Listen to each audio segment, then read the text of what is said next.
ফাতেমা রাদিয়াল্লাহু তাআলা আনহা এমতো অবস্থায় বাবার বাড়ি বিশ্ব নবীর বাড়ি তশরিফ নিয়েছেন। বলতে সুবহানাল্লাহ। আল্লাহর নবীর খেদমত মা ফাতেমা হাজির হইলা, আল্লাহর নবীরে দেখতে পাইলা। আল্লাহর নবী দুইটা চোখের পানি সারিয়া সারিয়া কান্দরা। আল্লাহর নবীর মেয়ে হযরতে ফাতেমা রাদিয়াল্লাহু তাআলা আনহা আল্লাহর নবীরে প্রশ্ন করলা, ইয়া রাসূলুল্লাহ, ইয়া হাবিবাল্লাহ, নবীজি গো আপনি কান্দন কেনে? আল্লাহর নবীর কোনো কথা কইন না। মা ফাতেমা কইন, আপনার মার কথা মনে পড়ছেনি? মার কথা মনে পড়ি আপনি কান্দননি? আল্লাহর নবী কইন, না রে ফাতেমা না। তাইলে বাবার কথা মনে পড়ছেনি?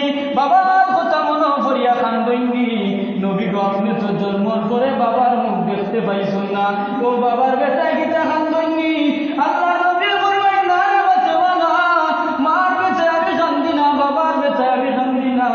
ফাতেমা কইন, আপনার চাচা আবু তালেব আপনার বড় মায়া করতা, বড় মহব্বত করতা।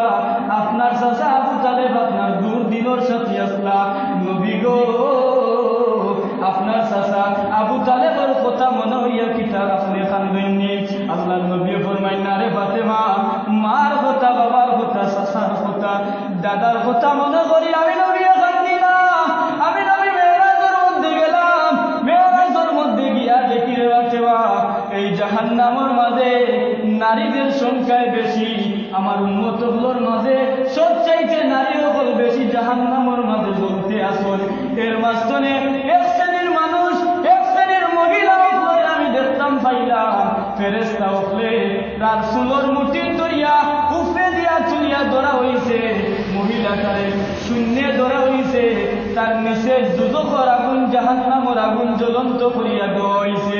জাহান্নামের আগুনে এই মহিলাটার শরীরের মাঝে এমন ভাবে গিয়া তাপ লাগে, মহিলাটা এমন ভাবে চিৎকার দেয়, মনে কর আসমান ভাঙিয়া জমিন ভাঙিয়া টুরকা টুরকা হয়ে যাইব। মহিলাটার এত কষ্ট, এমনকি এই জাহান্নামের তাপে, আগুনের তাপ নে গরমের তাপে মহিলাটার শরীরে দাগ দাগ করিয়া শুধু বাড়িয়েছে আছে। জেলাখান দুনিয়ার জমিনের মাঝে বাত রান্ধিলে জেলাখান, বাত উতরাইবার সময় জেলাখান পানিয়ে তাপ তাপ করে, বাতর মারে জেলাখান তাপ তাপ করে, ঠিক ওই রকম ভাবে মহিলাটার শরীরের মাঝে গুস্তর টুরকা গুলায় ওভাবে লাড়ালাড়ি করতে আছে।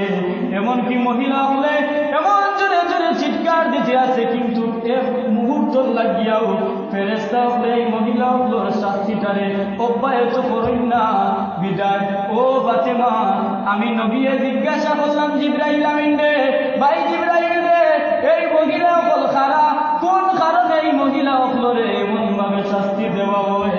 আল্লাহর নবীর প্রশ্নের উত্তর ভাই জিবরাইল দে, ইয়া রাসূলুল্লাহ, ইয়া হাবিবাল্লাহ, কুলতু হাযা, নবীজি গো আপনি জানিয়া রাখুন কা, এই গুরু মহিলা হইলা আপনার উম্মতগুলোর মাঝে গুরুর এক শ্রেণীর মহিলা, যারা দুনিয়ার জমিনের মাঝে থাকাকালীন সময়ে অশ্লীল ভাবে, নাফরমানি ভাবে, খারাপ ভাবে চলাফেরা করছেন, এর কারণে এরা এইভাবে শাস্তি দেওয়া হয়। আর এই মহিলা সকল হইলা গিয়া দুনিয়ার জমিনের মাঝে চলাফেরা করছেন, কিন্তু মাথা কাপড় দিছেন না, বাড়ির মাঝে চলাফেরা করছেন, মাথা কাপড় দিছেন না, তারার মাথার চুল দেখাইছেন, বেগনা পুরুষে মাথার চুল দেখাইছেন।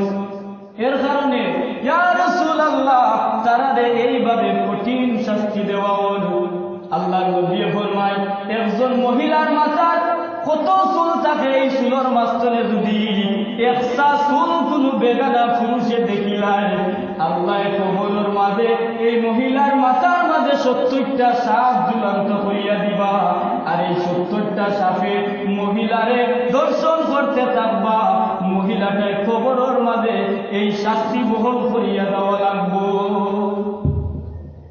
আল্লাহর নবীর মেয়ে হযরতে ফাতেমা যখন আল্লাহর নবীর কাছে এই কথা শুনেন, শোনার পরে আল্লাহর নবীর মেয়ে ফাতেমা বলি, ইয়া রাসূলুল্লাহ, যদি এই কারণে জাহান্নামের মাঝে মহিলাদের এইভাবে শাস্তি দেওয়া হয়, নবী গো ও রাহমাতাল লিল আলামিন, আমি বিশ্ব নবীর মেয়ে আপনার মেয়ে ফাতেমা আসকুনে কথা দিলাম, ওয়াদা করলাম, আমি এইভাবে পর্দা করব, যেই পর্দা আপনার কোন উম্মতে এবং কোন নবীর উম্মতে পর্যন্ত কোন নারীর আপনার বিগত যত উম্মত হয়ে গেছেন কোন নারী এই লাগান পর্দা করছেন না। আজকে আমি ফাতেমায় আপনার সামনে বইয়া ওয়াদা করিয়া গেলাম, আমি ফাতেমায় আমার পর্দার হাতটা আরো বাড়াই দিলাম। সুবহানাল্লাহ।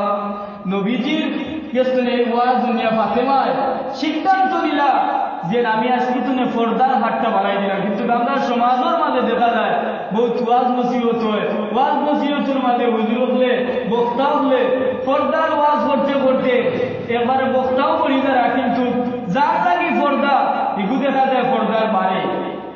প্রত্যেকের পাহাড় ঘর দরজা মোটামুটি আছে, সবর দরজা খান পর্দা লাগাই আছে, জানালার পর্দা লাগাই আছে, দরজা জানালার পর্দা ঠিক আছে, কিন্তু যে মহিলার লাগে পর্দা যাই পর্দা করতে হইব, নমাজ রোজা আল্লাহ জেলা খান ফরজ করিয়া দিছ, পর্দারে আল্লাহ